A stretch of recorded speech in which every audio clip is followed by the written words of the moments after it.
اس میں 2-3 آپ نے سوال ایک ہی سوال میں پوچھ ڈالے. پہلے تو یہ کہ یہ کامیاب تصویر اس کا بہت ہی کامیاب تصویر تھی.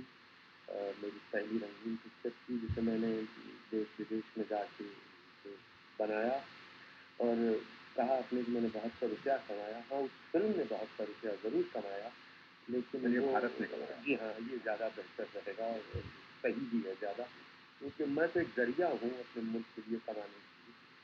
اور تیسرا یہ آپ نے کہا کہ انوالومنٹ ذہنی طور سے جو جب تک اپنے کام میں بالکل ہی نہ رکھ جائے سما جائے تو وہ کام جو ہے صحیح معنوں میں اصلی معنوں میں لوگوں تک بھی نہیں پہنچ پاتا ہے. صحیح کہنا آپ کا ہے انوالومنٹ مختلف طریقے بہت سے طریقے کی انوالومنٹ ہوتی ہے. میرے لیے تو ہمیشہ ہی میری زندگی میرا کام رہا ہے. مجھے خوش ہوتا ہے اپنے کام سے. سنگم کی جو بات کی آپ نے کہ جب ہم یہ تصویر بنانا جا رہے تھے تو ایک بہت ہی بہترین کلاکار ہے جن کا نام ہے وجینتی مالا. نام روشن ہے ان کا. اور فلم کے دوران میں ٹھیک ہے تو کیسے لوگ بات کہ مجھے اپنی ضرورت پیش ہو جاتا ہے مجھے بتائیے اس میں برا ہی کیا ہونا بھی کچھ نہیں. تو ہم تو کہتے ہی رہے جی ہاں کہ رادھا بول رادھا سنگم ہوگا کہ نہیں ہوا سنگم کے نہیں. جناب اب کیا بتائیں لوگ بات تو ایسے سمجھتے تھے کہ سنگم ہو گیا لیکن آپ تو جانتے ہیں انجام اس کا کیا ہوا کہ سنگم نہیں ہو پایا. ہم کہتے ہی رہ گئے کہ بول رادھا بول سنگم ہوگا. لیکن ادھر سے تو آواز آئی ہاں ہوگا. کہاں جی اینڈ میں تو کہا نا کہ نہیں نہیں کبھی نہیں. ہماری ہمدردی آپ کے ساتھ ہے. اچھا آپ کا رنگ دیکھتا ہوں تو گورا ہے آنکھیں نیلی. کیا کبھی ایسا اتفاق ہوا ہے کہ باہر کے ملکوں میں آپ کو انہوں نے ہندوستانی نہ سمجھا؟ بہت مرتبہ. لیکن کون سا ایک بات آپ سے پوچھی کہ آنکھیں نیلی ہونا یا رنگ گورا ہونا یہ بہت ضروری ہے یہ کہنا کہ بھائی تم فلاں ہو یا تم ہندوستان کے ہو یا تم امریکن ہو روسی ہو یا یہ کافی نہیں کہ میں ایک انسان ہوں اور ہر انسان کی طرح میرے مجھ میں ایک دل ہے دل دھڑکتا ہے احساس پیار ہے اس میں بات ہے. آپ نے سوال کیا میں اس کا یہ جواب دوں گا کہ جب لوگ یہ نہیں پوچھیں گے یہ فرق نہیں کریں گے تو پھر شاید میرا نام جو کر اس طرح کی فلم کی ضرورت تھی. جی ہاں رائے صاحب سر پہ لال ٹوپی روسی کتنی ہوئی ہے ہندوستانی یہ فلم کا پولیس کا دام بڑا ہی مشہور تھا.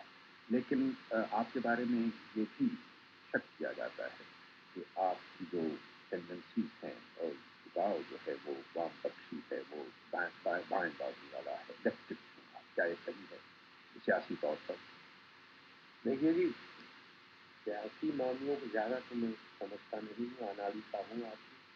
لیکن اتنا ضرور جانتا ہوں کہ جہاں لوگوں کا طبقہ زیادہ ہے میں وہیں. تو اگر آپ یہ محسوس کرتے ہیں کہ دنیا میں زیادہ تر وہ لوگ ہیں جو سوشلزم کے قریب ہیں جو لیفٹ میں ہے بائیں طرف میں ہے تو میں بھی انہیں کے ساتھ ہوں عوام کے ساتھ ہوں انہیں کا بنایا ہوا ہوں اور انہیں کے بیچ میں رہنا چاہتا ہوں. رائے صاحب کچھ لوگ تو یہ بھی کہہ سکتے ہیں کہ آپ لیفٹسٹ نہیں ہیں بلکہ آپ سرمایہ پرستوں کے ہاتھ کا ایک آلہ ہیں کیونکہ آپ ایک انسان میں دیکھتے ہیں چھوٹا انسان اس میں ایک جوکر پیدا کرتے ہیں اور اس کو برومائڈ دے کر کھلاتے ہیں کہ بیٹا بس یہی ہے تمہاری تکلیف بلکہ اس کے برعکس ہونا یہ چاہیے تھا کہ آپ اس میں بغاوت پیدا کر دیں راجیہ کے ورد نہیں غلط قدروں جو غلط قدریں اس وقت آپ کے میرے ملک میں پائی ہیں. کوثر ایک وقت آپ کہتے ہیں کہ میں مجھے ایسا کرنا چاہیے لیکن یہ کہنا کہ میں سرمایہ داروں کا ایک آلہ ہوں یا ایک انسٹرومنٹ ہوں ان کے ہاتھ میں جو کہ برومائڈ کی طرح سے کچھ اپنی فلموں کے ذریعے ان کو بلا دیتا ہوں نیوز دے دیتا ہوں نہیں یہ بات تو صحیح نہیں ہے.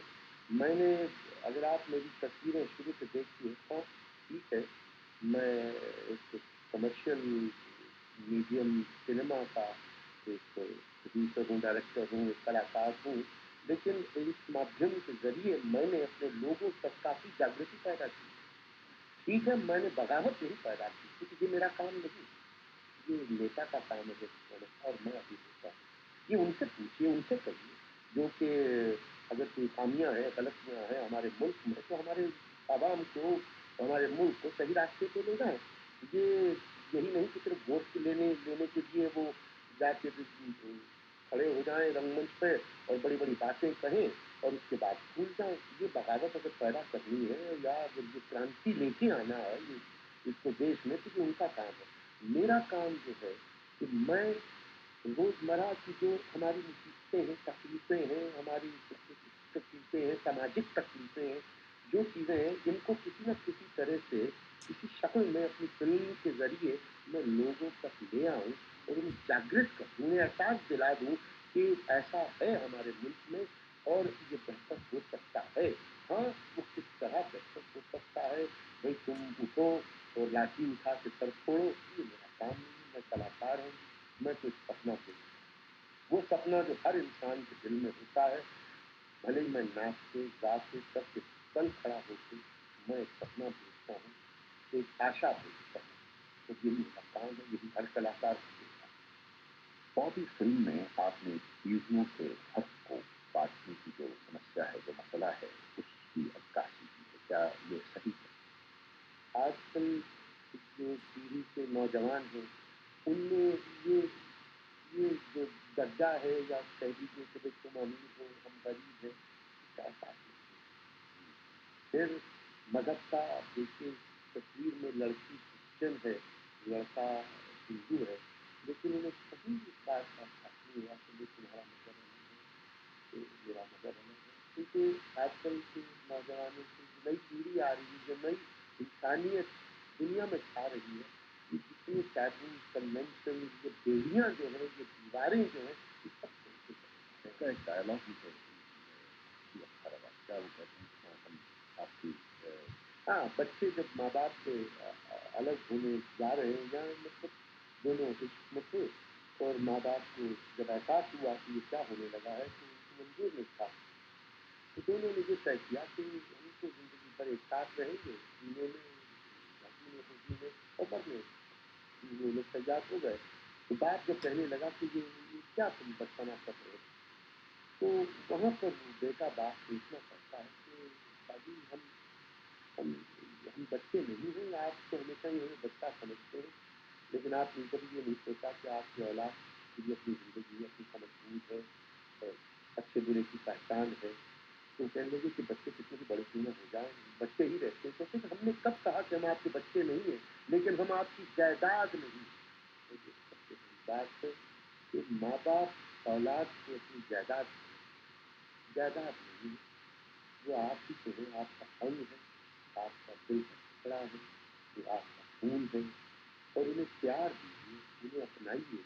یہ نہیں کہ انہیں دور کہہ کے صرف یہی احساس دیجیے ان کو کیونکہ ہم تمہارے ماں باپ ہیں, اس لیے ہمیں ہر بات کا حق ہے تمہاری زندگی کے حق. یہ حق خاص ہے کہ ہر نوجوان بچے, چاہے وہ ہندوستان میں ہو, چاہے وہ اس ملک میں ہو یا کہیں بھی ہو, یہ چاہتے ہیں کہ ہمیں بھی ہمارا حق ملنا چاہیے. اور حق یہ نہیں کہ صاحب ہمیں چھوڑ دیا جائے, ہمیں حق ملنا. لیکن کیا یہاں آپ اپنے ماں باپ کے حق کو ان سے چھینتے ہیں کہ بیٹا ابھی کثر ہے, کثر ہے, کثر ہے؟ جی ہاں, یہاں تو ماں باپ کا حق قریب آ جاتا ہے جب کہ اسے کہتا ہے کہ ابھی کثر ہے, ابھی کثر ہے. کیونکہ اگر جس دن اس نے یہ کہہ دیا کہ تم نے اب پا لیا سب کچھ, تم مکمل ہو گئے, اس دن وہ گر جائے گا. راج صاحب, میں نے آپ کی فلم بابی دیکھی, لیکن میں ابھی تک یہ فیصلہ نہیں کر پایا ہوں کہ اس میں راج کپور محض فلم ساز سے کہاں تک اثر پیدا کر سکا ہے, اور راج کپور ایک عاشق کے ناطے کہاں تک چھایا ہوا ہے. دیکھیے, ساری تصویر کا جو پورا روپ ہے وہ ایک عاشقانہ روپ ہے, شخص ہے, صورت ہے, بہت نازک نازک ہے, نئی کوپل ہے, ایک جوان لڑکا, 18 برس کا لڑکا, 16 برس کی لڑکی, اور یہ پہلا پیار جب یقیناً آپ نے بھی اپنی عمر میں کیا کیا ہی ہوگا جی ہاں، ہم میں نے بھی کرنے کو تیار اس میں برباد کیا ہے اور اب بھی جناب کیا بتائیں اگر آپ یہ تصویر دیکھیے اس میں کہنا ہے کہ ہم تم میں کمرے میں بند ہیں ابھی شیزا میں تو اسی عمر میں بھی چاہتا ہوں کہ ہم تم ایک کمرے میں بند ہو شادی کرتا ہوں آپ میری طرف مخاطب نہ ہو. نہیں آپ اور میں کمرے میں بند ہو کے سب کچھ یہی کچھ کہیں گے کہ نیتا کیا کرتا ہے اور ابھی نیتا کیا کرتا ہے. فلم بابی کے اس تھیم کے ساتھ ہمارا